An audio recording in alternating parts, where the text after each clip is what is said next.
Imagine waking up and discovering that the skies of two NATO countries were crossed by dozens of drones coming directly from the Russian border, a clear demonstration that the conflict is no longer limited to Ukraine. That is what happened between September 13th and 14, when Poland and Romania, two key members of NATO's eastern flank, faced the largest unauthorized aerial incursion recorded so far in their territories. An episode that cannot be classified as an accident because everything indicates it was a calculated action to test NATO's limits. In Poland, fighter jets on standby reacted immediately, intercepting 8 drones that advanced dangerously toward border areas. In Romania, the tension grew when one of the aircraft was tracked about 10 kilometers inside the country. That detail changes the whole scenario. We are not talking about a peripheral risk, but about a direct violation of sovereignty. The seriousness was such that Warsaw invoked Article 4, requesting emergency consultations with allies, a rare tool that is only used when there is a real threat to the integrity of a member state. And here comes the most unsettling part. The episode coincided with the start of the Russian military exercise Zapad 2025, traditionally used to simulate scenarios of confrontation with NATO. In other words, the drone operation was not isolated, but part of a carefully coordinated context of intimidation. If you think this is just another chapter in the war of narratives, think again. What is at stake is the credibility of NATO's entire defense structure. Moscow wanted to measure not only military readiness, but also the political will of the alliance, and although the response was technically efficient, it left cracks that now need to be examined. And you? Do you believe Russia planned this incursion as a simple provocation, or as the first step towards something larger? Leave your thoughts in the comments and let's analyze together. To understand the weight of this incursion, we must look at the context. The drones did not appear out of nowhere, nor did they stray by accident.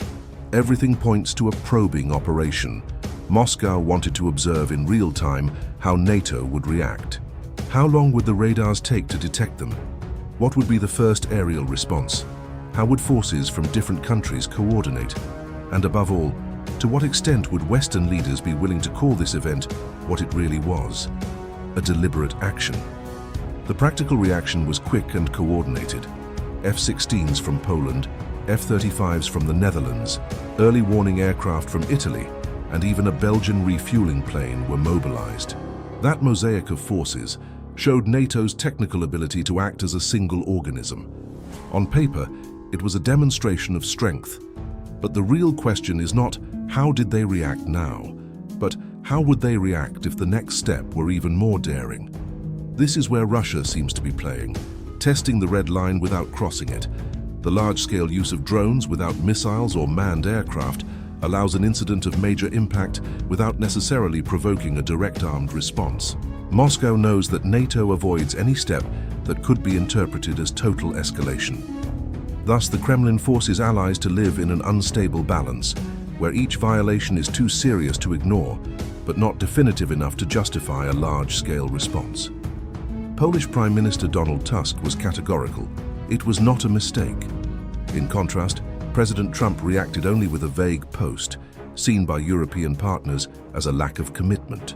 That difference between Europe and Washington is precisely what Moscow wanted to expose, the internal cracks of the alliance. After all, if the main ally does not seem willing to lead a firm condemnation, how far are the others prepared to go? The incident, therefore, is not only about the drones themselves, but about the strategic message behind them. Russia showed that it can pressure, measure, and divide NATO, all without sending a single manned aircraft. What makes this episode even more dangerous is the overlap with the Zapad 2025 military exercise. Officially, it is an annual simulation between Russia and Belarus. In practice, it has always served as a rehearsal for confrontation scenarios with NATO. This time, the timing could not have been more symbolic. While tanks, troops, and missile systems were deployed on the ground, drones were flying over the skies of two allied countries. Coincidence? Highly unlikely. Polish authorities suspect that this year's Zapad is training specifically for a scenario in the Suwałki corridor, that narrow strip connecting Poland with Lithuania, and therefore keeping the Baltic states linked to the rest of the alliance. It is the most vulnerable point in Eastern Europe. If that connection were cut, Estonia, Latvia, and Lithuania would be isolated. Thus, when Russian drones appeared right in the middle of that exercise, the message was clear. We know where you are weakest. But there is another detail that cannot be ignored. The incursions were not only a gesture of provocation, but a saturation test, launching multiple drones at the same time to overload radars and defenses. General Alexis Grinkowicz, NATO's top commander in Europe, admitted he had never seen anything on this scale. For him, it is clear that the current posture would not be sufficient if Moscow decided to repeat the operation on a larger scale. In other words, the Russian message was, you may intercept some, but not all. And if we want to increase the pressure, we know how to do it. NATO won the tactical round, the drones were intercepted, but Russia tested the strategic ground, showing it can keep pressing without paying an unbearable price. NATO's immediate response was to announce the so-called Operation Eastern Sentry. Unlike traditional air patrols, which act only when something happens, this new posture is permanent and active. The idea is clear.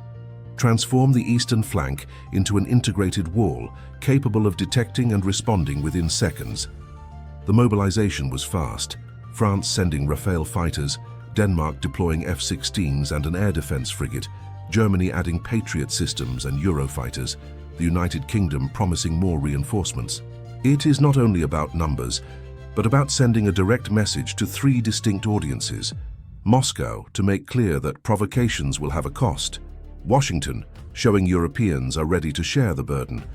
And above all, the populations of Poland, Romania, and the Baltics, who need to trust in the commitment of Article 5.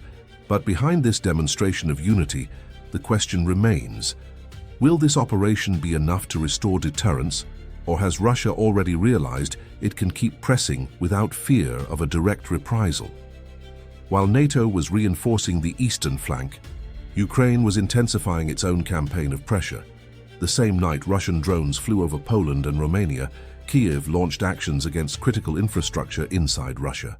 The most symbolic target was the Kirishi refinery in the Leningrad region, one of the largest in the country. Although several drones were intercepted, debris reached the facility and caused a fire, raising doubts about defense effectiveness. In addition, Ukraine claimed sabotage against the railway network. A train derailed in Leningrad, causing the death of the driver, and an explosion in Oryol left several victims, including a member of the National Guard. These were not isolated events. They are part of a strategy to cut the logistical routes that feed the front. Every train stopped, every refinery disrupted, means more pressure on the Kremlin's economy and capacity. The result is a cycle of action and reaction. While Ukraine projects drones hundreds of kilometers inside Russia, Moscow responds with its own incursions into NATO countries. Each move increases the risk of miscalculation. The more the conflict spreads beyond Ukrainian borders, the greater the chance that an incident drags the entire alliance in. Amid this scenario, another factor appeared: politics in Washington. President Donald Trump took advantage of the incident to impose a controversial condition. According to him, the United States would only apply new sanctions if all NATO allies stopped buying Russian oil. In addition, he suggested tariffs of up to 100% against China, forcing Europe to align with his economic agenda. In practice, this posture changes the logic of the alliance. Before, Washington led and then sought consensus. Now, consensus is a prerequisite for US action. That gives countries like Hungary and Turkey, which maintain ties with Moscow, veto power. For Russia, it is a strategic gift. It only needs to exploit these divisions to weaken the collective response. This fusion between security and trade shows that the game is no longer only military. For Europe, accepting the ultimatum means choosing between reinforcing deterrence or entering a commercial clash with China that could cost billions. For Trump, it is the chance to use Europe's vulnerability as leverage in his America First strategy. Thus, the drone episode revealed not only defense weaknesses, but also deep political cracks within the alliance itself. The picture that emerges from these 24 hours is that of a Europe on high alert. Russian drones crossing NATO borders, large-scale military exercises simulating invasions, and at the center, an alliance divided between responding firmly or hesitating in the face of consequences. Moscow knows how to play on that edge. It presses just enough to cause fear and exposes divisions, but avoids the blow that would trigger an automatic Article 5 response. Meanwhile, Ukraine continues taking the fight into Russian territory, hitting refineries and railways. Each action increases Moscow's need to show strength elsewhere, and choosing Poland and Romania as the stage was no accident. It was a direct message. If you are Ukraine's rear support, you can also be pressured. NATO responded with Operation Eastern Sentry, reinforcing the eastern flank with fighters, frigates, and defense systems. But the big question is whether this will be enough to restore deterrence, or whether the alliance will keep chasing after every new provocation. What is clear is that we are entering a dangerous cycle. The more Ukraine pressures Russian infrastructure, the more Moscow seeks to intimidate NATO itself. And every time this happens, the risk of miscalculation grows. And you? Do you think this escalation will stop here? Or are we facing a direct clash between Russia and NATO?